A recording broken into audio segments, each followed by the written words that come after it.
Kisses for French President Emmanuel Macron and his wife. For EU Council President Donald Tusk, the same thing.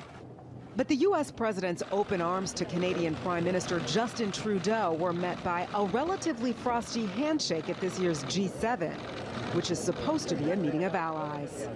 Donald Trump is the disruptor in chief. Even before he comes to this summit, he's tweeting against Prime Minister Trudeau, against French President Emmanuel Macron, saying that they're indignant and that he's going to come here and he's going to show them how to deal with trade because they're acting unfairly with the trade. Trump's move to impose tariffs on steel and aluminum added to a long list of complaints about his protectionist approach. Further isolating the U.S., Trump's pullout of the Iran nuclear deal and his exit from the Paris Climate Accord.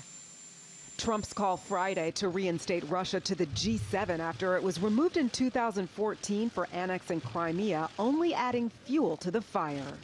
Having Russia come back into the G7 is a huge security risk just because the G7 is a multilateral organization and a safe place for G7 states to talk freely about instigators like Russia and China. Leaders here say they want to create a unified front to uphold the G7's shared Western philosophy, one many argue Trump is unilaterally trying to break down. Naturally, we cannot force the U.S. to change their minds. At the same time, we will not stop trying to convince our American friends and President Trump that undermining this order makes no sense at all. Tensions inside the meeting met by similar anxiety outside. Peaceful protests Thursday in Quebec City gave way to brief, fiery demonstrations Friday closer to the leaders' retreat. The summit ends late Saturday, but President Trump is not sticking around, so he'll miss crucial talks on climate change and meetings with other non-G7 world leaders.